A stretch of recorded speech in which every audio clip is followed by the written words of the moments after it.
Okay, you can go ahead now. Thank you. Thank you. Thank you, everyone. We've called our meeting to order. So now I would like for us to approve our agenda. All of the board members should have that. And I'll accept a motion for that. I'll make the motion. Thank you, Mary. Thank you, Mary. Okay, and then I believe Amanda will do a roll call for the vote. Hold on 1 second. Sorry. Did we need a amend the agenda to add that closed session item, or was it added? It's been added. Okay, sorry. I'd like to amend the agenda to add an item. All right, what would that be? I'd like to have a discussion about a mask mandate in the B1 district. Okay, is that a motion? Yeah, I'd like to make a motion that we amend the agenda to add a discussion of a mask mandate in B1. Okay, we have a motion to amend our agenda. Amanda, can you take a roll call for that? David?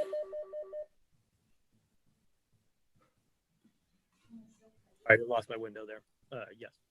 Okay, Greg? Yes. Ben? Yes. Barbara? Yes. Mary? Yes. Thank you. That is approved. And now, Mary, would you amend your motion to? I'll amend the approved agenda. Okay. So, All right.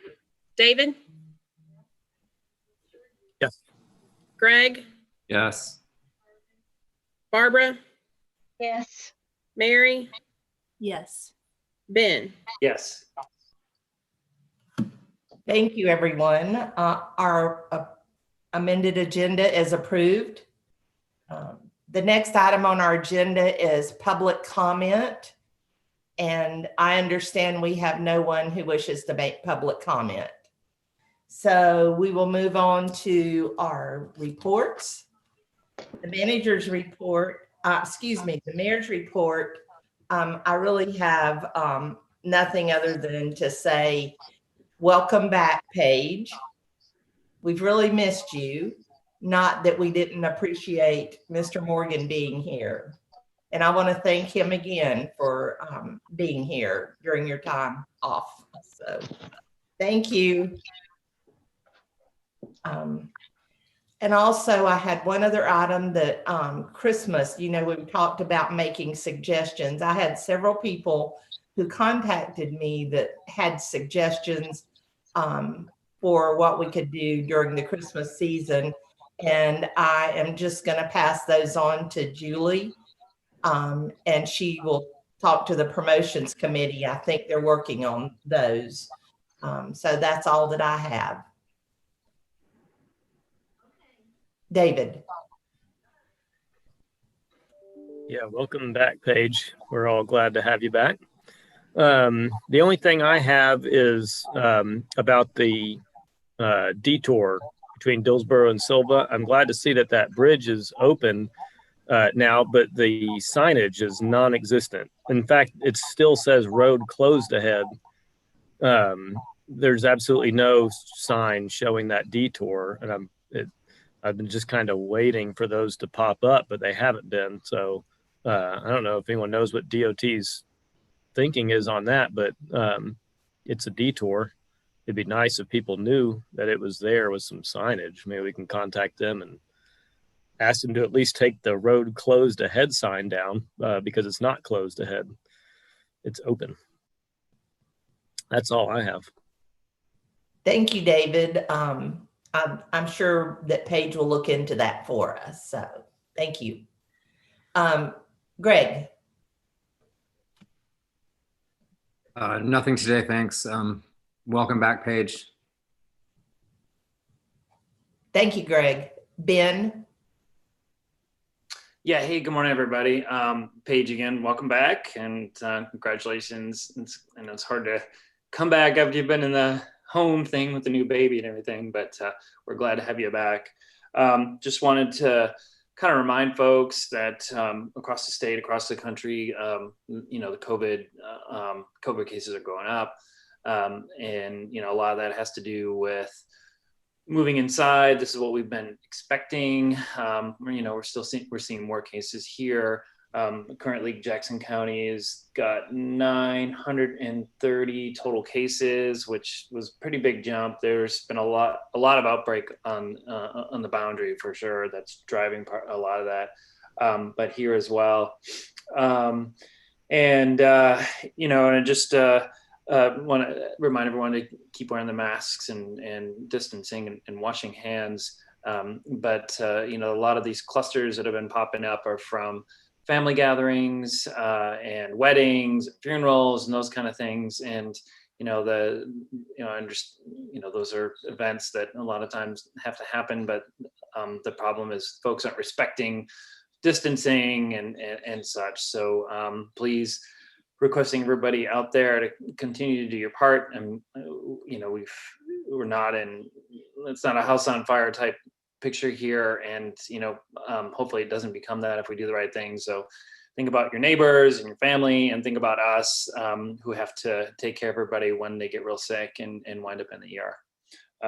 And that's it for me. Thank you, Ben. Mary. I just want to make a quick kudos to all of the town of Sylva employees, staff, and affiliates. There's been a lot of exciting things in the Sylva Herald that comes out today. I was looking at it last night, and just from a chase on foot for our police department to some really great Sylva brunch signs. Welcome back page. Eric, I know you've been really busy with some town things as well. So great job to our staff. That's all. Thank you, Mary. Barbara.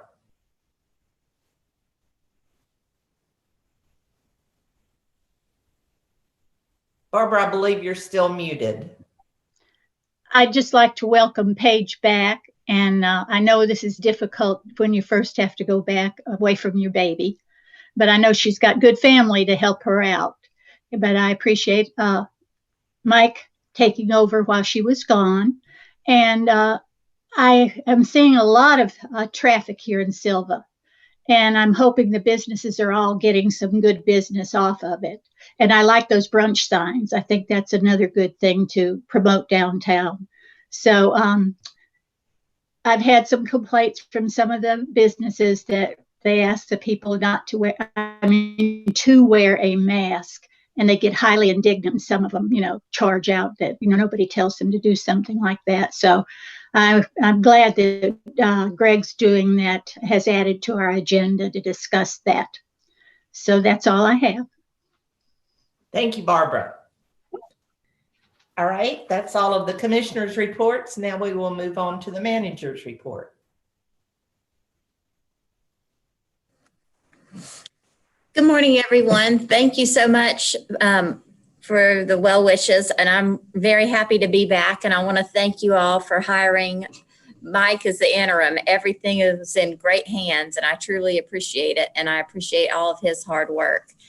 We've been working together this week to try to bring me back up to speed. So thank you for that.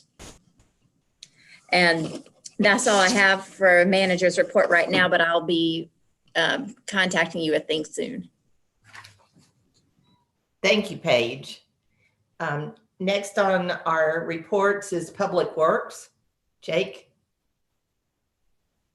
Good morning, everyone. Happy to have Paige back as well. Sure you all seen the fall decorations up now. I'd like to thank the Chamber and the Main Street Association for that. That was a great effort on everybody's part, and I think they look good. I've got a lot of positive feedback on those.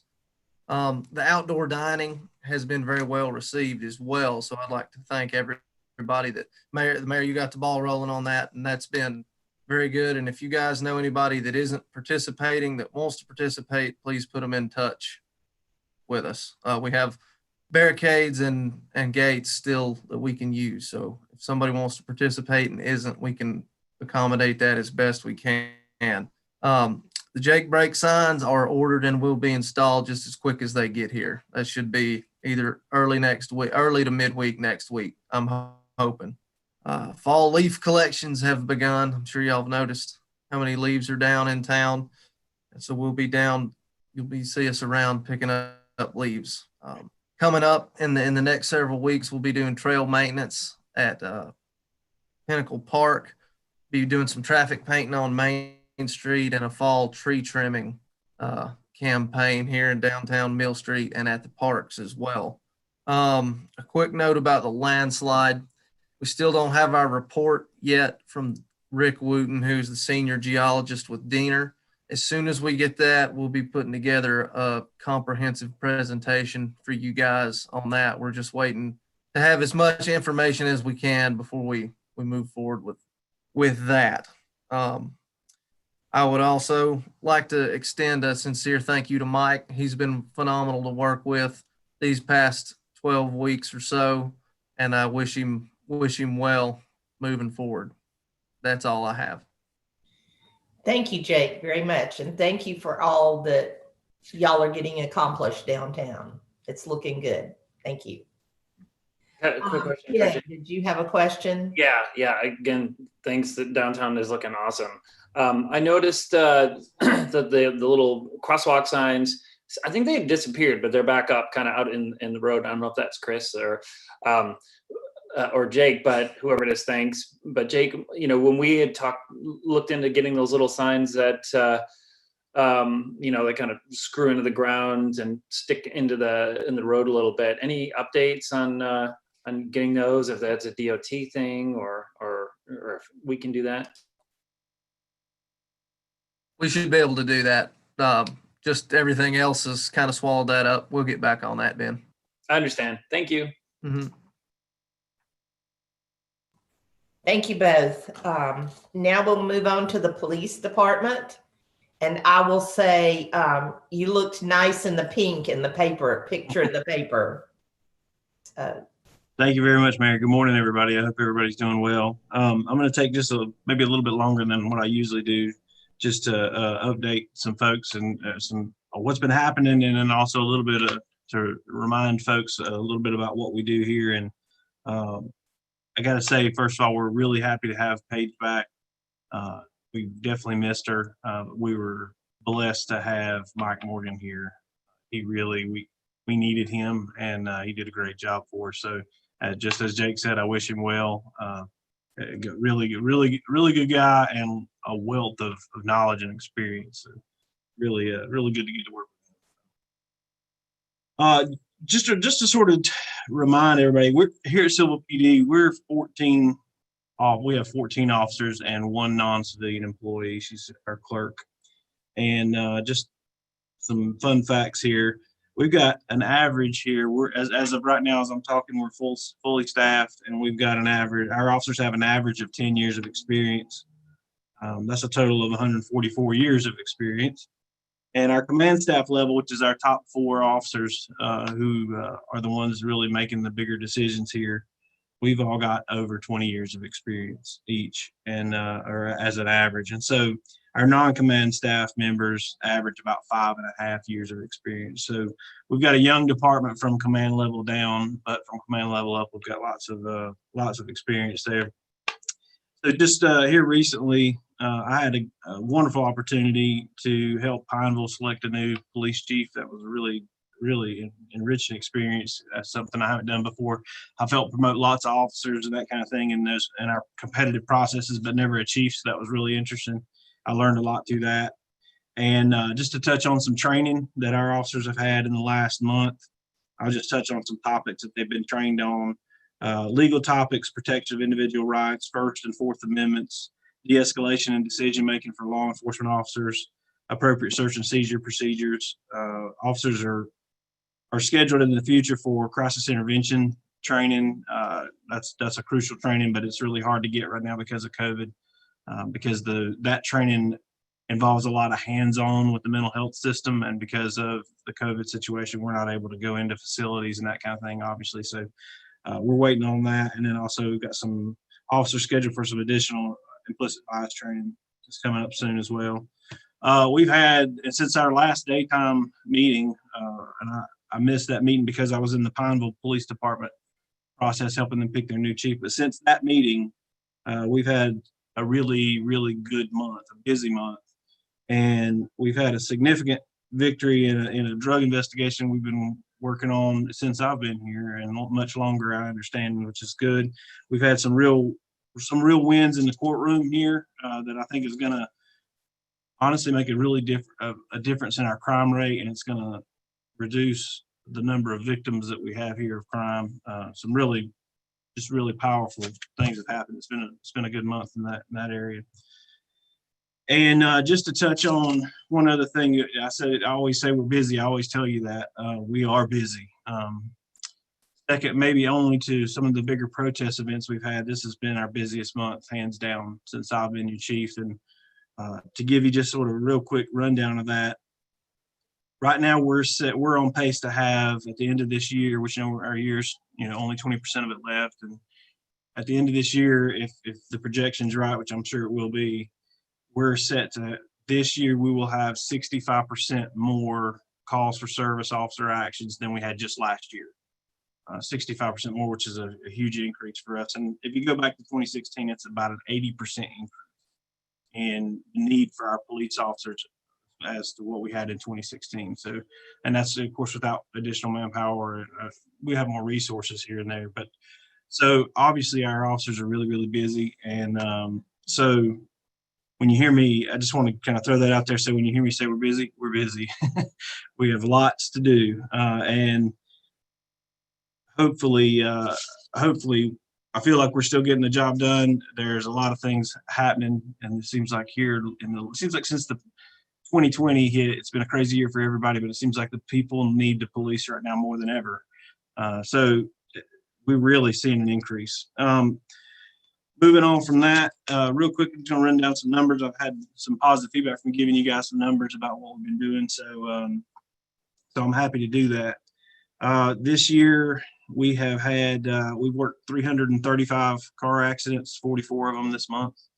We've answered, I'll go through these fast. If anybody wants these stats, I'll be happy to give them to you after, because there's no way you'll be able to keep up with me. But 399 suspicious person calls, 212 suspicious vehicles, 28 fight in progress, 58 impaired drivers, over 1,200 traffic violation stops, 67 domestic disputes, nearly 100 incidents where we helped stranded motorists around town, about 40 calls that were caused by animals. Those are always fun. About 85 health and welfare checks. We've had about 73 different situations where we had to deal with an involuntary commitment one way or another. We've had 115 incidents where we've had a reckless driver or road rage incident reported to us, 40 shoplifting, 30 trespassings, over 300 alarms that we've responded to and checked out. And actually just here in the last few days, we responded to an alarm and actually caught we caught a guy leaving a business he had just broken into.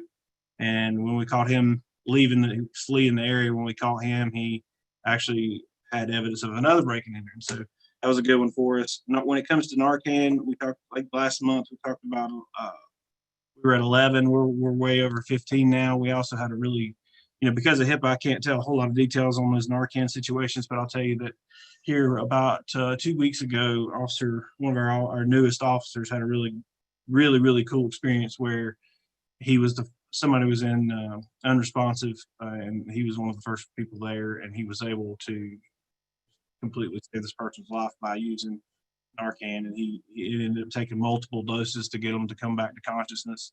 And then when EMS arrived, they actually had to give him even more doses to keep him with us. So thank God for that. So either way, I hope that's helpful. And like I said, if anybody wants those stats, I'm happy to give them out. It's no problem, and I'll just get with me afterwards. That's all I got. Thank you so much, Chief, and thank you for all you're doing. It sounds like y'all are working many, many hours, so thank you. We are. Thank you. Next is our Main Street report. Julie? I'm Yeah, let Kelly lead it off. We're all taking turns, and I'm going to say on behalf of our team, glad Paige is back. The group did a wonderful job while you were out. I know you know that. Mike was amazing. He, Jake, Amanda, Lynn, the entire team worked really well together, and we were very thankful for their support, and I thank Mike. So this is my second round with Mike, and I'm glad he was able to come back. But welcome back, Paige. Turn it over to Kelly. Yes, I want to echo that too. I want to welcome back Paige and thank Mike for all of his help. He was a great assistance for us. On October 10th, I just wanted to let you know that we had the fall sidewalk sale, and it was kind of a cloudy, rainy day that day, but we had a lot of businesses report that they had a good day, and we're looking to have another one in January and hopefully another one in the spring, and kind of coordinate it as being a ladies' day out as well. So we're looking for feedback from all of our Main Street businesses regarding that event. And just some numbers for you on our Facebook and website side of things. We have contacted 86% of our district, just kind of introducing ourselves and letting them know that we're here for them. Our Facebook likes are up 44% over the last month. And our visibility is growing every day with that. And our website has almost 80% new visitors, and only 23% of those are returning visitors. So people are getting the word out like we want, and staying on the site a good bit too. In your report, you have a table showing you how we stand with the different types of businesses that we have in downtown right now. So that's all I have. I want to send it over to Sandy and let her finish up. Good morning, everybody. Can you hear me? Yes. Yes. Yes, okay. Well, as Jake said, our fall decorations on Mill and Main Street are up, and we're real happy with the new fall banners. We think those look really nice. And many thanks to the Public Works for their assistance with that project. The other thing we have is our communication and activity. We're continuing to send out our new Mill and Main Street Matters email, and we've updated our database to include 505 Studio and Lucy in the Rye. We're continuing to contact any building owners that have vacancies and send them some potential leads on tenants. And that's all I have.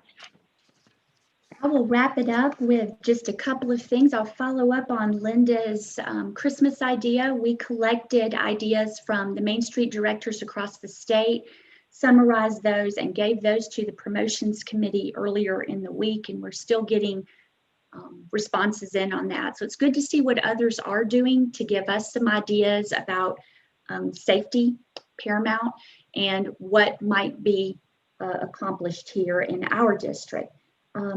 Having a good conversation with TWASA about possibly painting the fire hydrants next spring and doing an art project with the school system, and that would be public schools, potentially Western and SCC. So we'll see if we can pull that together. I did find a grant for that if we are able to possibly move forward with that. We've looked at decorating the Bridge Park Pavilion this year to light up Mill Street in an effort to improve. Sorry, I'm so sorry. Sorry, we're open. Sorry. In an effort to allow people to enjoy outdoor dining. Jake put extra picnic tables down there, and we think it'd be wonderful to still utilize the pavilion long after fall is gone. So hopefully we can light that up. We'll see. Y'all mentioned the brunch signs. That was part of our CARES funding act through our partnership with the TDA. We've worked really hard this summer advertising brunch on social media, and that has worked really well. And our restaurants gave us some very valuable feedback that was encouraging.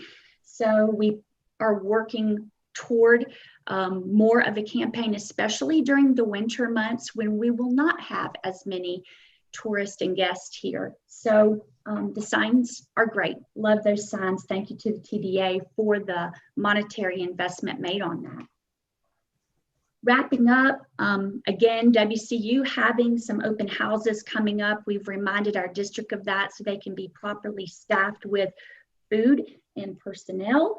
Our promotions committee said they're tentatively looking at a Yule Market on the 12th of December. We are still working toward Shop Small Saturday, if that is going to be possible. We'll see how that looks toward the end of November. And again, holidays in Sylva, working through lots of great ideas. Welcome to send them our way. We're trying to collect ideas and share that information to make the best decision that we can with the town. Any questions of us? Can we answer anything? Anyone? Thank you to Jake for all the work he does to keep us clean and nice down here. It's a big deal. And you know, Sylva is a bigger area than just downtown. So I appreciate his attention to the entire town. Thank you. Thank Mayor? all. Yes. I need to interrupt for just a minute. We have a phone call that is not able to be seen on YouTube. Yes. So I need to pause for just a minute and let us figure out what's going on, and then we can pick back up. Okay, that sounds good. If everybody will just hold on. Thank you.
So I'm able to watch the YouTube video.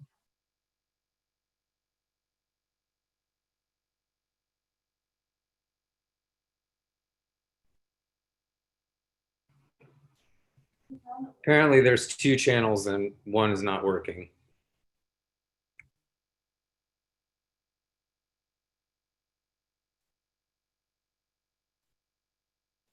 What are the 2 channels? What is that about?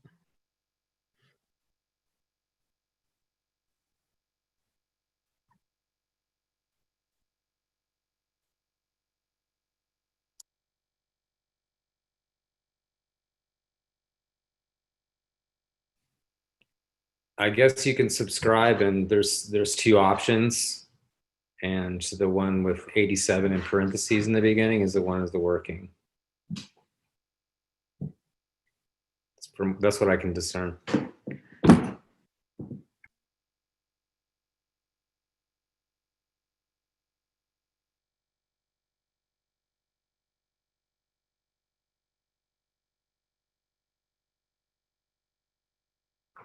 Apparently the 2 option thing is new.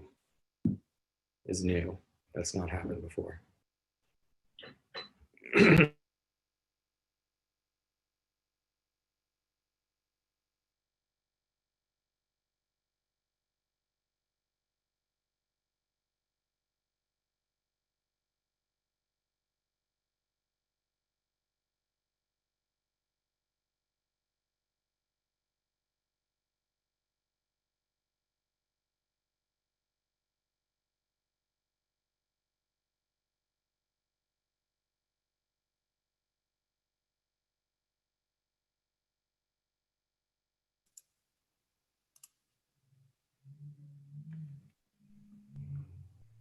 Okay, so it appears that when we reset YouTube this morning, we lost the internet service, so that had an interruption. So we had to refresh the YouTube streaming, and the newspaper reporters could not see the meeting.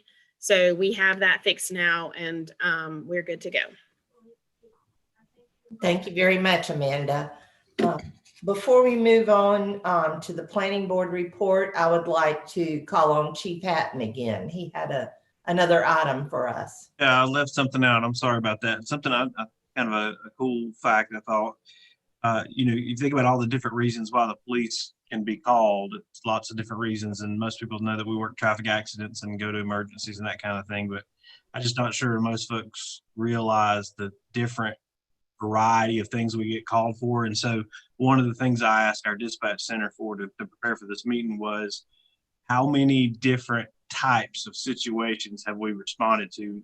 When dispatch logs this information into their computer, they get a drop-down menu and they have to choose what category best fits what the officer is going to be doing. And so during this year, we've responded to 168 different situations, different types of situations. So, I mean, from like a fight to a traffic accident, that would be 168 different things. I just thought that was kind of a cool fact. Thank you. That's great. Okay. Next, we will move on to the planning board report. Paige, do we have a planning board report? No, ma'am, we don't have a report. 2 things, though. I wanted to remind the board that we have a planning board vacancy since Ellen Hunter does not want to be reappointed.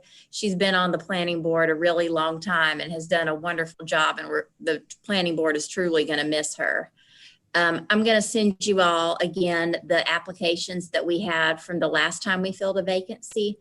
And I think that Amanda has checked to see if they're still interested.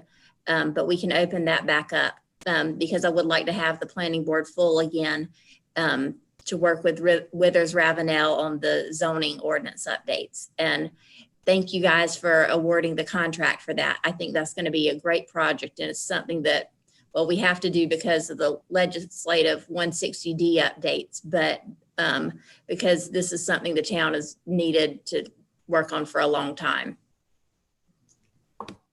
Thank you, Paige. Then we will move on to the TWASA board report. David, do you have something to report? Yeah, a couple things of note. One, we've been having a lot of difficulty getting the Jackson Paper list station process going with bids and choosing a contractor and everything. And one of the ramifications of that has been Creekside not being able to pave their parking lot because one of the sewer lines is going to need to be located underneath it, and they don't want to pave it and then have it torn back up. So because of that delay, the TWASA staff went ahead and installed that portion of the project instead of waiting for us to finish the bid and selection process, which was a really great thing they've done, so Creekside could go ahead and move forward with their paving. It's just a great example of this current leadership we have now at TWASA being a lot more accommodating, I think, towards our businesses in the area. And then the other thing I have, this is just for the board's information to pass this sort of thing along. There's a new statewide program, HOPE, Housing Opportunities and Prevention of Evictions. And it's a bunch of money to help people pay things like utility bills. So water and sewer bills, if they're struggling to keep up with those payments due to loss of income or anything related to COVID. And it's a very simple process. The only requirements is that your household income be 80% or lower of the median income, and that you be behind on a utility payment or rent payment, and they will pay up to 6 months worth of back payments. Or if you're only 1 month behind, they can pay that, and going forward 5 more months. And it's simple. You just call 211 and they'll talk you through that process. So that's something, if you know anybody out there that's having difficulty making those payments, it's a great program to help them out. And it's a direct payment to the utilities. And that's all I have for a TWASA report. Thank you, David. Okay, that's the end of our reports this morning. We will move on to new business. And the first item on our agenda is the Town of Sylva Nonprofit Assistance Grant Program discussion. And Paige, I will let you get us going on the different grant applications that we have received. Okay, so do you want to go through those one at a time? I'll list them out for you with the amounts. So Friends of the Library had initially submitted before for $5,000. United Christian Ministries for $5,000.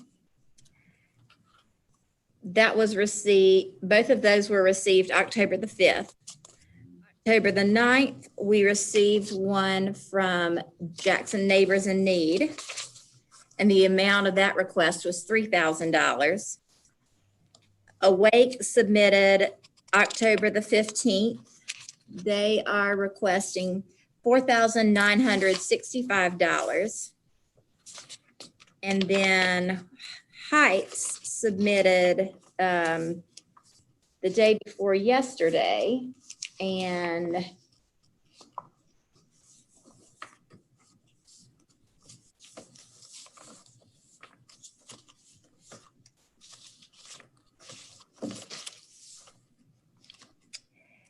their request was for $1,440. They submitted their request the 20th. Thank you, Paige. Did everybody get those in their packet, and have you been able to look them over? Oh, okay. Sorry. Okay. And the United Christian Ministries, I guess you approved prior, and that check has already been sent to them. Yes.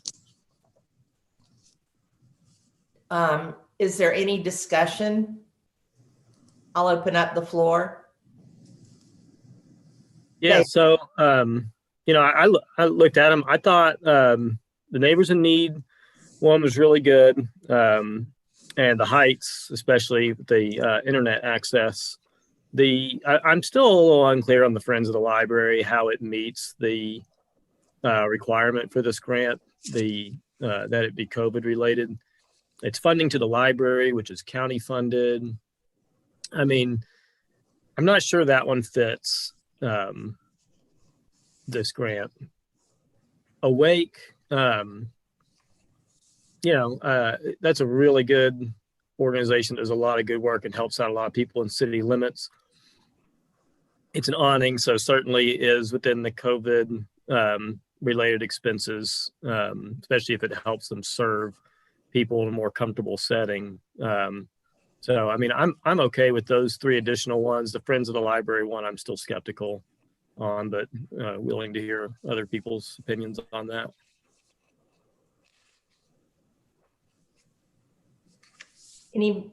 Anybody else want to make comments?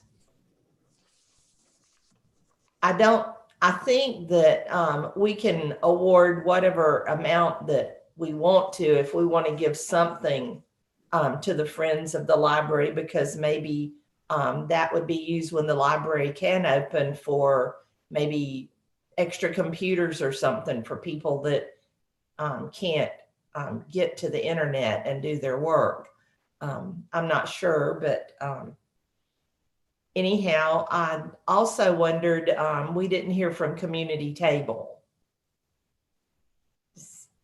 Did they get the application, or they just don't feel they need our help? Mike sent the Community Table the application. Oh, okay.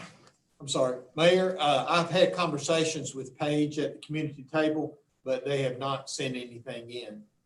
Okay, thank you. We can certainly make contact with them again and ask directly if there's any assistance that they need.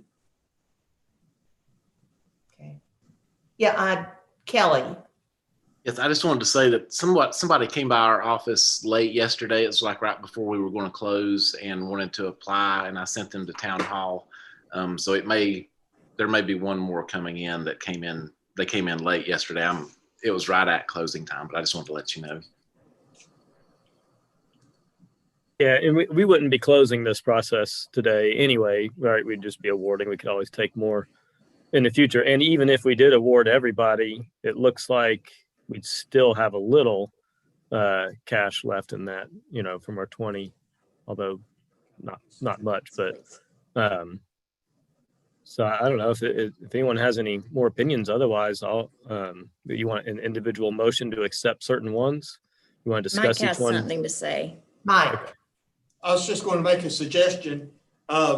If you chose to go ahead and approve Neighbors in Need, Awake, Height at their original request, and then with Friends of the Library at this time, maybe $2,000, and then wait and see what other applications come in. And then it still leave you some money to help someone else that's submitting an application. Just a suggestion.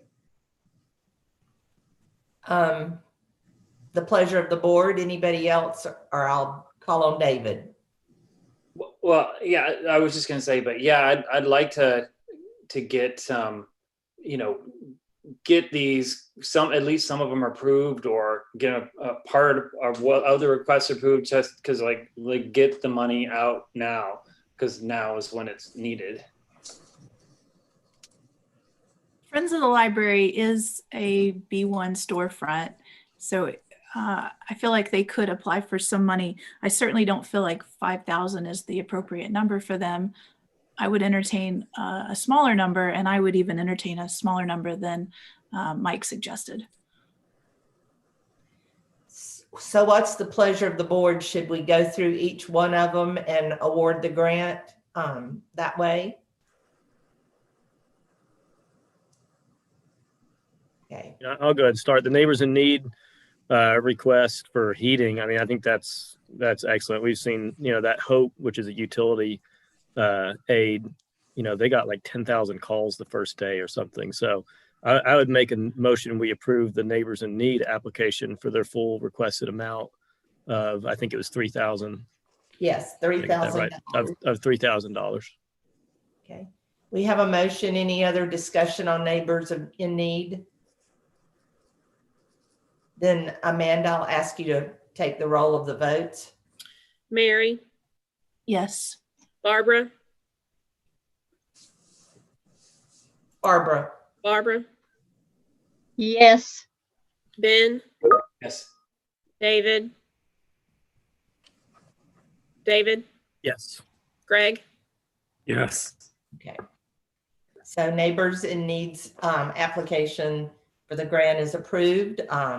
Next, Heights, I will just call them out in the order I have them here.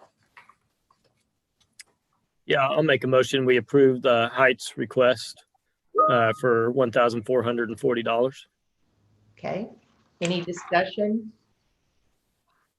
Amanda, if you will. Mary, Yes. Barbara, Yes. Ben, Yes. David, Yes. Greg. Yes. Okay. And next I have Awake. I'll make the motion that we approve the Awake line item for $4,965. Okay, we have the motion. Any discussion? Is that office physically located in Sylva, where they would be putting the awning? Just curious.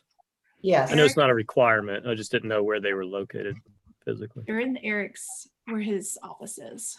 Oh, So right by Harold. So I think that's, yeah. Yeah, they're directly across the, I'm looking out my window at them right now. Yes. Any other discussion?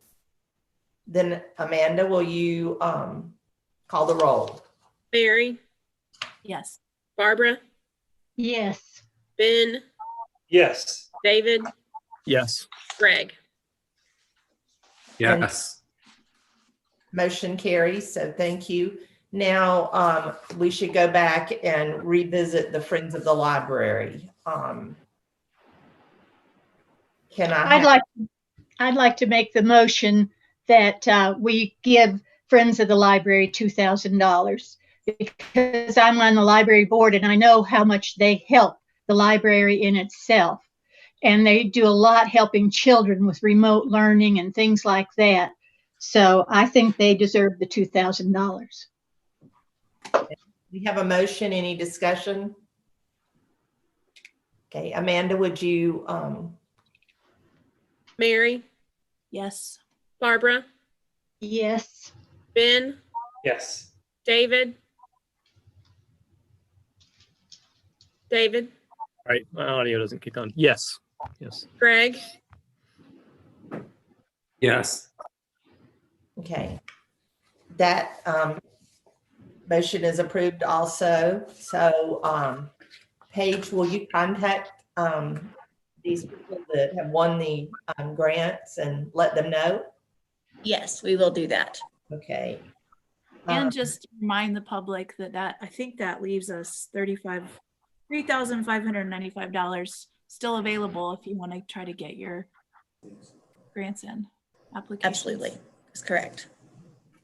Thank you, Mary. I didn't add up to see what it is. Yes, we have money for more grants if there are those that want to apply. Thank you. Next, we'll move on to agenda item number 2, which is sculpture placement request, Harriet Tubman, Returning to Freedom. And Amanda, we have people that would wish to speak on that. I know we have Dr. Baker somewhere. Well, I don't see her anymore, but is it okay, Paige, if I maybe defer to Greg and let him start the discussion? Sure. Thank you. My connection's a little unstable, so I hope that I come through here. But yeah, so Sylva has an opportunity to host a large-scale sculpture by a Jackson County artist that is currently traveling the country. So I've asked Dr. Marshall Lee Baker and Carol Hogue to explain the project to us, and hopefully we can find a spot for it in Sylva. Thank you, Greg, for inviting Carol and me to be here today and for all of you listening to this and considering it. Carol is here as the treasurer for Jackson County branch of NAACP, and she's if you have questions that I'm not able to answer, she'll be glad to help with that. She's our key grant writer. So I wanted to remind you that the Jackson County branch of the NAACP was formed in 2015. And since that time, I'm going to wager a bet that this project, Journey to Freedom, is the biggest, most exciting opportunity we have had in our first 5 years. When we first learned about the possibility of helping sponsor and host Journey to Freedom here, we just went crazy saying yes, yes, yes. Before I tell you about the logistics of grants and partnerships and all of that, I want to tell you about the two key people involved in this project. And the first is the artist, Wesley Wofford. Wesley Wofford and his family live in Cashers, North Carolina. They're home folks for us. They settled here when Wofford decided it was time for him to leave Los Angeles and turn away from an award-winning career in film and television in an industry where he was a makeup artist and body reconstructionist. That might not be the technical term, but you've seen movies and films.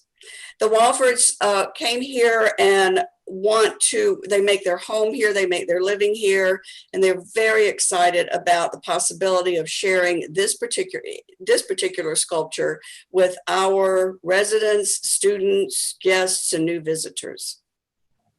I think you've seen pictures of the sculpture called Journey to Freedom. It would be coming out of the Wesley Wofford Sculpture Studio. And its key subject is Harriet Tubman. Harriet Tubman is the subject of Journey to Freedom, and she was born in the 1820s in Dorchester County, Maryland. She was born of slaves into slavery, along with 8 siblings. Tubman was a housemaid as a child, a field hand before she was a teenager, and she risked her life one day trying to protect another slave from abuse, which led to a lifelong injury from a blow to a head with a 2-pound iron weight that she dodged so it would miss the slave she was protecting. In her mid-20s, Tubman escaped, and she made her way through the Underground Railroad to Pennsylvania. She was in her mid-20s then, and that's the age she's represented in the statue we're talking about. She was free, but she was not satisfied, knowing so many others, including her family, remained enslaved. Tubman became one of the conductors, as they were officially called, conductors of the Underground Railroad. For 5 years leading up to the Civil War, she led an estimated 19 trips to bring hundreds of slaves to freedom, including her parents when they were in their 70s. The reward for her capture in 1856 currency was $40,000. During the Civil War, she was a cook, nurse, spy, and soldier. After the war, she lived through the remainder of her life in Auburn, New York, until her 90s, and she was an activist for suffrage and veterans pensions as her core missions at that time. She also was a philanthropist, although of very meager means, and she supported the AME Zion Church and the local nursing home. And she was a free woman. As I said, the Jackson County branch is so excited about this opportunity. We have, here's where we are today. I didn't know, I thought we were coming toward the beginning of the meeting, and so I was so enthralled. And then I started revising my comments so I could be more efficient and persuasive. And so now it's all a clutter. So far, the branch has 2 grant proposals underway, one for the Jackson County Arts Council and one for Dogwood Health Trust, as a part of their grant section for racial equity community building. We have several leaders already involved at Western Carolina University. One is the Intercultural Affairs, which is led by Dana Patterson. And Dana is the chair of the Community Coordination Committee of the branch of NAACP. Also, the Bardo Fine and Performing Arts Center is very involved and supportive at this point. The branch is currently in the business of extending partnerships to many local organizations, and they're in various stages of conversation. A few have committed, a few are going to take this to everybody's having board meetings in early November, as best I can tell. They're discussing there, and everybody's trying to figure out in what ways can they support this cultural, historic event for our area. I would like to say that we're glad to answer any questions that you might have at this point.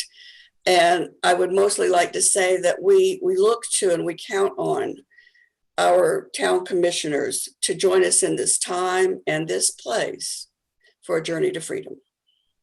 Thank you. Thank you, Dr. Baker. Is there another to comment? Carol will comment if you have a question for her. Okay, thank you. Are there questions of Dr. Baker or Carol?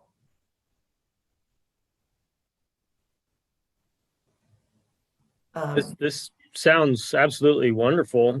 What is it that we can do to help? What is it that you'd like from us?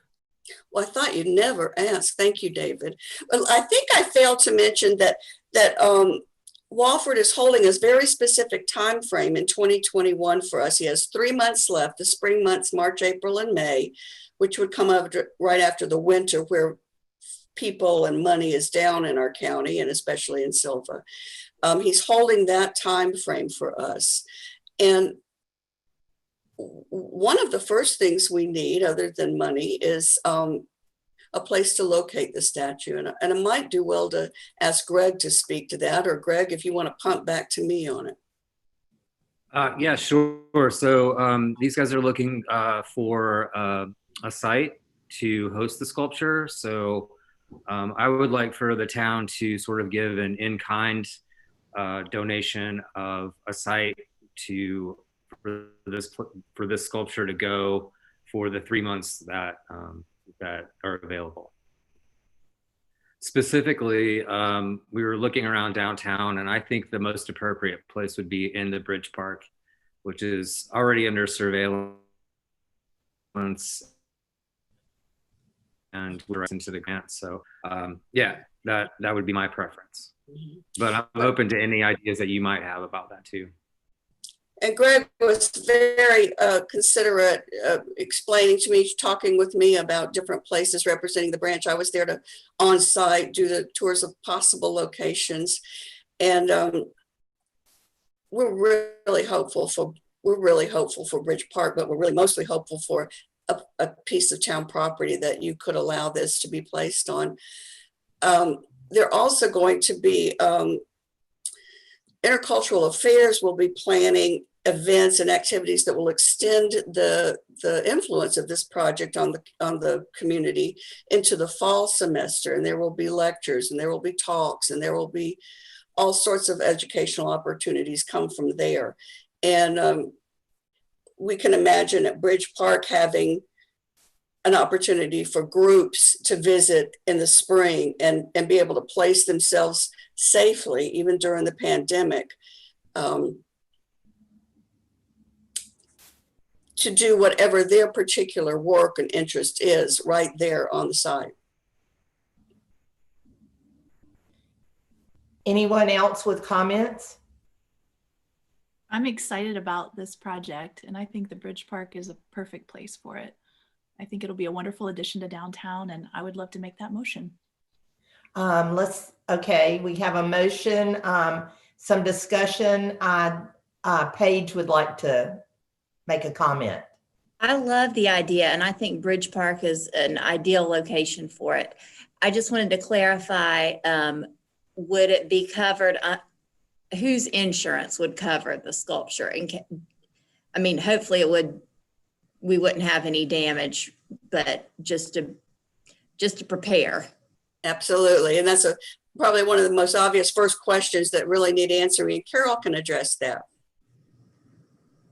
Carol. Carol? Hi. The artist's insurance covers the sculpture. When we don't have specific additional insurance, they request or require $60 per month. And we've budgeted that. We've also budgeted in the request to Dogwood Health Trust an additional surveillance camera. And we will, if we receive that grant, we would put that in addition to the surveillance camera in Bridge Park. And we've also budgeted $500 for cleaning the sculpture if there's any issue with that. The cost for bringing the sculpture in will be included in the grant, and as well as the rental for all of the other aspects of it, which includes the insurance. And that is $2,000 a month to the artist. Okay, thank you. If I could add one thing, our deadline for submitting that particular grant request is tomorrow. And it would be wonderful if you do decide to support this in kind by locating it on city property, if we could have a brief letter of support that we could include in that grant request. I think we can do that. Thank you. Any other comments? I just would like to say that I would feel honored to have a sculpture of that caliber in our county and in our town. Mr. Wofford is an Emmy and Academy Award winner, and I've seen where that is, and I believe is it now on loan in Cambridge? I know I've seen that it's somewhere. No, it's recently moved to Newburgh, New York. Okay. And you're right, the places it has been have been phenomenal places. This will be the only like small town installation. And as Marcia Lee said, this is really because Mr. Wofford and his wife want to honor the area that they are. That sounds wonderful. What are the logistics in getting it here? Is he in charge of that? Or I don't know how a sculpture of that size gets moved or placed. Yeah, very carefully. Yes, they're in charge of moving. That's their cost estimate is $1,600, which they include in sort of the contract with them and us. Thank you. Any further discussion?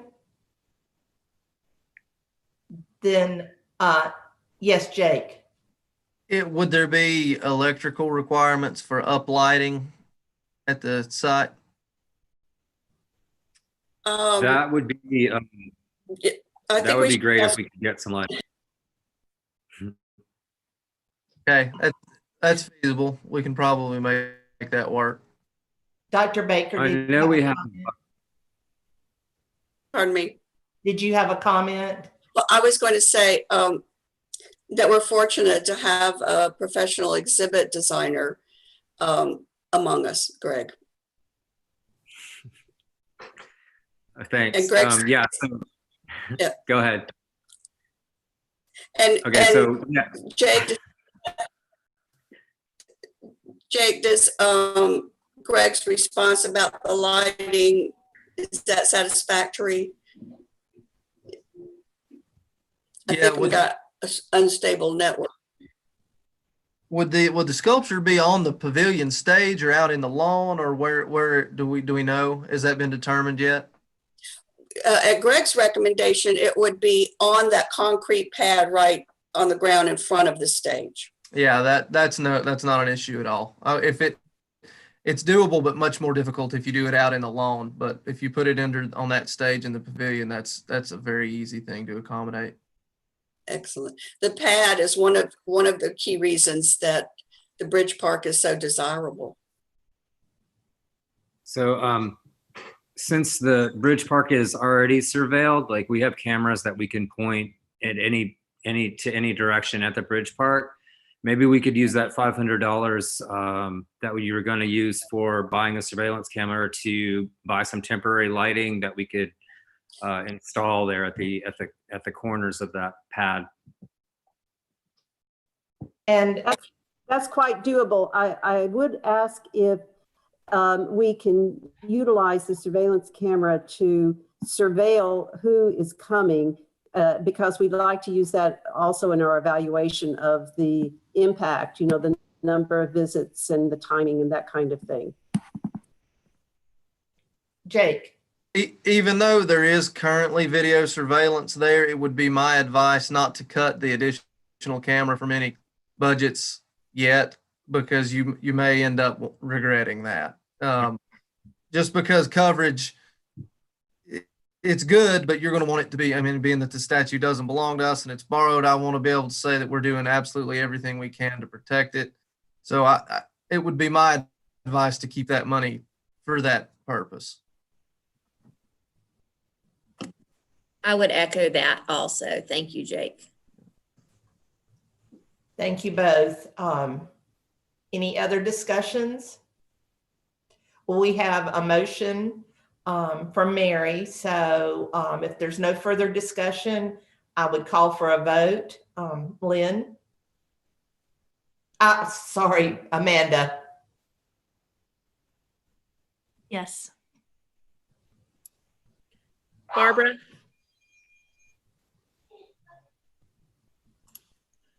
Barbara? Yes. Ben? Yes, big yes. Very excited about this. David? Yes. Greg? Absolutely, yes. Thank you all. The motion is approved, and thank all of you that came to give us the information. I'm very excited about this caliber of art to be here. Thank you so much. Greg, did you have a? Nope. Okay. All right. Thank you. Thank you, and I apologize that our meeting was so long before you got to give your presentation. Not a problem. Very educational. Okay, thank you.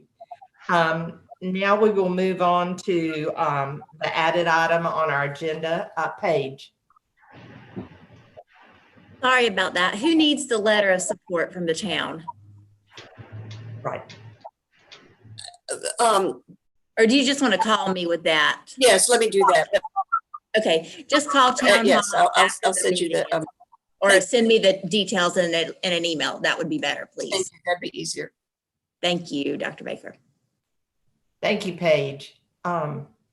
Moving on to agenda item 3, a mask mandate. Greg? So being a denizen of downtown and the B1 district, I'm noticing a lot of people walking around in our tight little confined area, especially on the north side of Main Street, without their masks on. Oh, I'm sorry about that. Without masks, I think it's time This is that. an urgent message for the vehicle owner. We've been. Sorry. A spam call. So yeah, I think that it's time for us to be a little bit more proactive about what's happening downtown. I know that the tourist season is sort of wrapping up. The students will be going home in a month, but in the interim, I think it's time for us to establish some sort of boundary here, that saying that you need to wear your mask if you're downtown. And that's really all that this is about, is protecting others, protecting the health of our community. I know people have masks.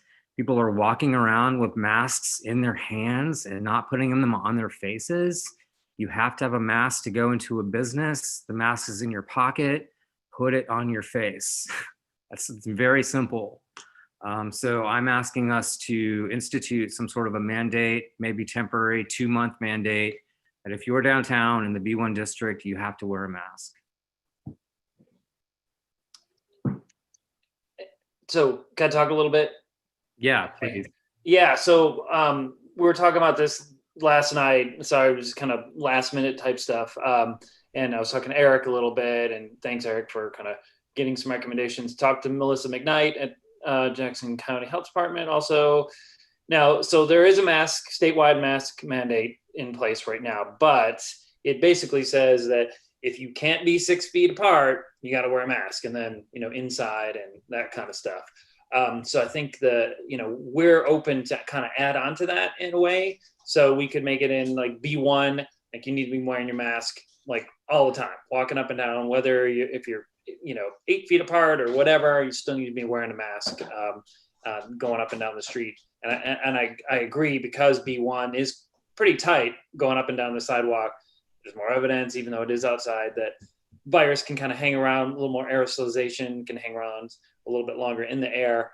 So I don't think that's a bad idea at all. The other thing that we could do is, more signage. I guess Highlands has got signs all over the place on the ground as a reminder too, because it is tourist season, folks coming from out of town, that, this is something that we really mean business about. And we really want, if you're coming to Sylva, welcome to Sylva, but please, wear a mask and help protect the places that you're coming to visit and the folks you're with. So that's kind of my 2 cents.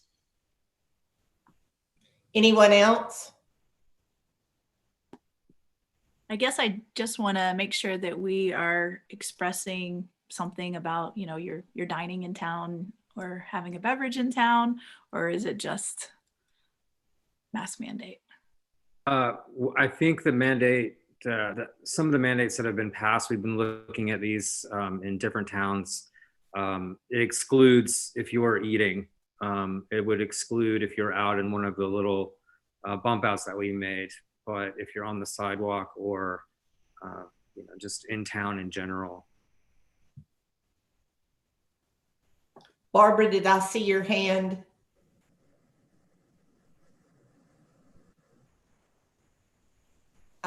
You're muted. I'm sorry.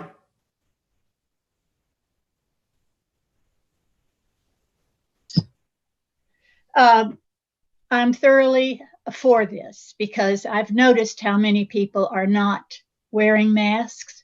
And I've also noticed some people being quite ugly when they find out they need to have one on. But we've got to get this COVID under control. And I think we can sacrifice a little bit and wear a mask to protect you from them and them from you. Eric, did you have a comment? Yes. Okay, so I haven't had the time to spend as much as I need to give a full thought, but in review of the state mandate, municipalities only have the ability to enact legislation or laws that the state affords them to do. And so the state has put out this mask mandate. We can't trump, we might be able to add 2, but police power to do so is still going to be pretty much an impossibility, because there are exceptions for people with, if you're under 11, there's an exception. If there's if you have some type of health condition that does not, in which case wearing a mask jeopardizes your own safety for whatever reason under the state mandate, then that's likewise an exception.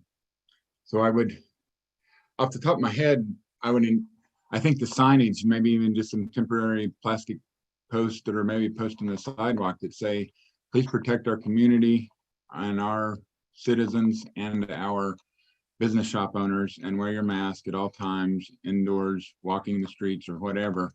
I think that's a great idea. Again, as far as the ability to police it, you can't go up to somebody and start asking what their medical condition, if they said the medical condition, and you can't ask what that medical condition is, that they don't have to disclose what the medical condition is that says they don't have to wear a mask. Now, business owners can still say, look, medical condition or not, we're going to have to ask you to leave because our business establishment can absolutely 100% require it. And so I'm sorry that if you feel like you're being discriminated against, but this is our right at this time. And so I really like the sign idea. I would have to do further research as far as whether or not we could do something that is beyond what the state has done and whether we have the authority to expand that. But again, I haven't researched enough. So if anybody's already done, if other municipalities have done that, then I would need to look into see how they did it. Yeah, I've got a letter from the North Carolina Department of Health Human Services that Melissa sent me, and they're saying you can adopt a local ordinance that is more strict, have more penalties. You can issue a local emergency proclamation. So that it sounds like that we do have the blessing of the state to kind of do things, because it is a health related type thing, especially during the pandemic. And I can forward you that letter too, that they actually went and sent these letters out to certain parts of the state that are having a lot more cases, more than we are. But so they're actually getting a little more proactive. I do like the sign idea though, because I don't know if we're still using that big sign that we have for that we had out here that said wash your hands for a while. It was out on Back Street. So if we could bring that sign down, if that sign says masks mandatory in the B1 district, I mean, that's a great idea.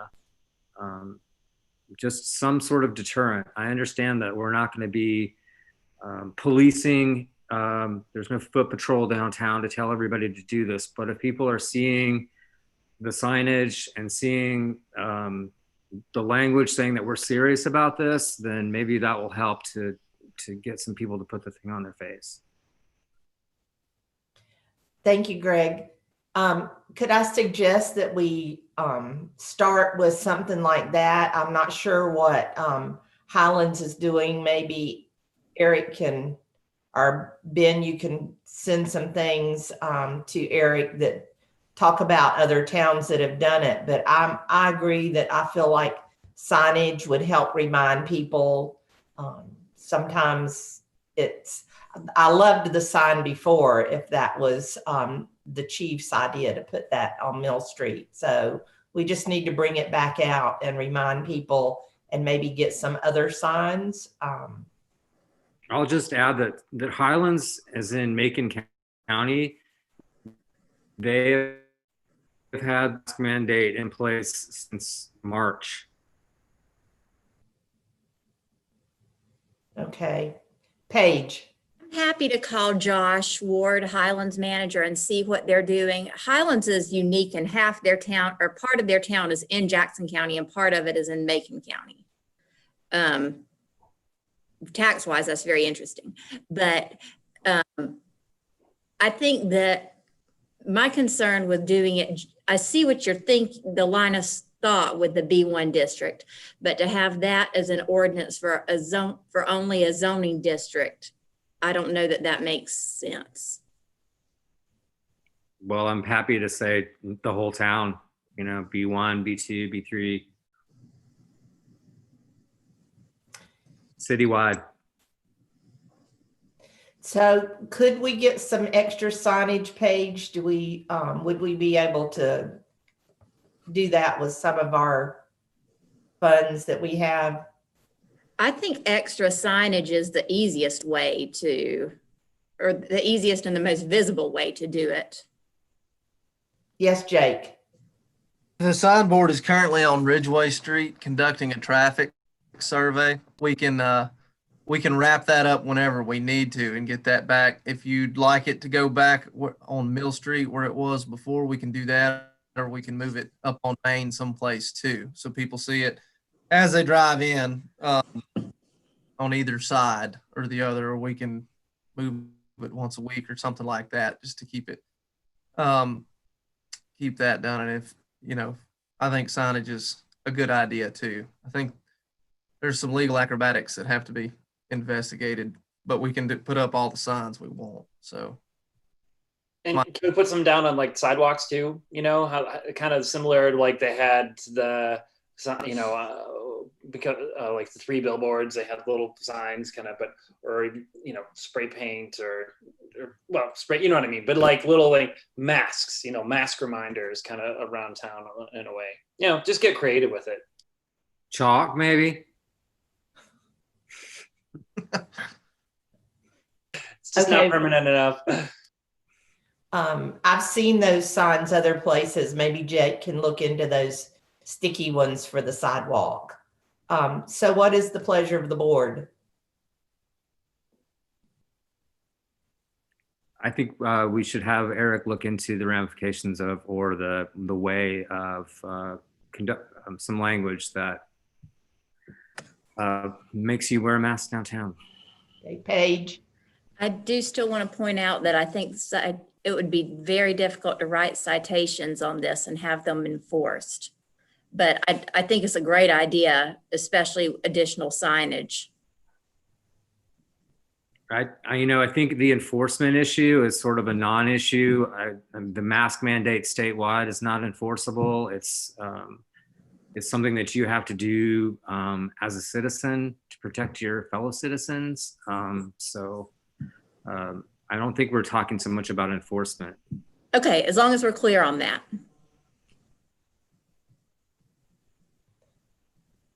Does someone want to make a motion, or do we want to leave this until we can hear from Jake, Paige, and Eric? But I would suggest we go ahead and start with signage. Yeah, how about this? I was thinking make a motion, you know, to kind of move forward to, you know, increase mask usage in B1 and you know, make that motion, and we can start it with signage, with, you know, a more of a, maybe a stricter, the mandate, whatever. But I think that's a kind of a good general way to start. If other folks kind of think, you know, just say, like, I would motion that we move forward to increase mask usage by multiple means, starting with signage. Sound okay? That sounds okay. And since B1 is our walkable area, is that what you're mainly focusing on right now?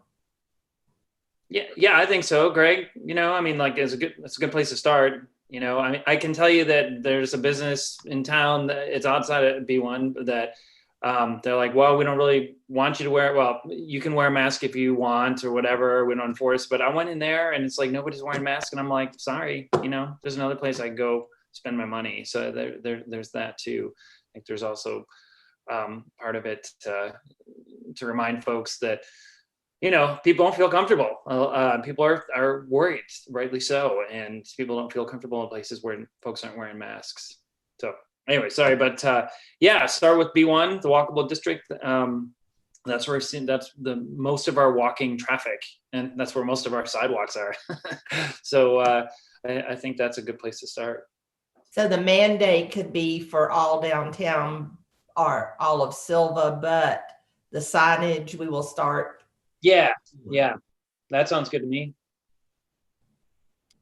I'm unclear. Is this a motion for a mandate or just increase signage? I think it's a motion to what? Oh, sorry. I'm sorry, Greg. What'd you say? It sounds to me like it's a motion to move forward, starting with the signage. We'll have our staff review what it takes to implement a mandate, and then maybe we could mandate that at the next meeting if we're still seeing the same sort of irresponsible behavior. Yeah, I would like to hear more about the legalities of that. It sounds like there's some guidelines for allowing it. I'm always skeptical of local boards, municipalities dictating public health because, you know, I mean, we're fortunate we have a public health official on our board here, but, you know, I like public health policies to be made by experts, and I like them to be made on, you know, a larger scale for cohesion's sake. It seems less effective to me if the state leaves it up to local boards to dictate public health, because then you have a municipality with one directive and the neighboring municipality with a different one.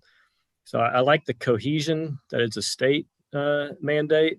I really like the idea of a lot better signage and a bigger campaign to promote what orders are in place. But I need a little more time to think about, a specific mandate for the town, and also to hear from the businesses downtown. They haven't got a chance to really give their input since this was just added to the agenda this time. So yeah, I'm fine with a motion to maybe, have a campaign, a publicity campaign to get out the current mandate enforcement word, get out that word better, and to have staff look into what an additional mandate would look like for the town before we debate that specifically. Thank you, David. Ben, do you want to? Yeah, okay. Same, like move forward. Like I would motion that the town board move forward to dramatically increase mask compliance in town of Sylva by signage, and to have further discussion whether that would include a mandate that, and we could get some input from the state of that kind of stuff. But so the motion would be to increase mask compliance in town of Sylva. Okay, we have a motion that's been amended. Is there any further discussion? Comments? I'll just say to David's point, the leadership is coming from the governor. We know that wear, wait, and wash are the things that we need to do, but people are not doing it. So signs are fine, but I think in the next couple weeks, we need to find something with a little bit more teeth. And if this is an option that's available to us, then I think we should do it. Thank you, Greg. Anything else? Then we have a motion. Amanda, will you call the roll? Mary? Yes. Barbara? Yes. Ben? Yes. David? Yes. Greg? Yes. The motion is approved. Then I'll ask Jake or whoever to look into the signage and get us going on making people more aware of what they need to do for everyone. Thank you. I just want to say, so in Highlands, when you drive in, like Highlands looks a lot like so it's one street, and they have just a little sandwich board that you can rearrange the letters to say whatever you want, so I'll just put that out there. Thank you. Thanks. That's the end of our new business and the end of our agenda, except for the closed session.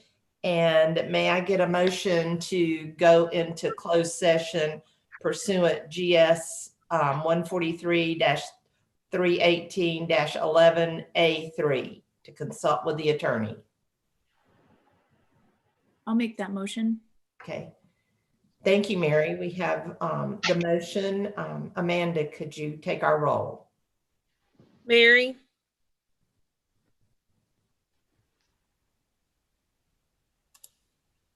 Mary. Mary?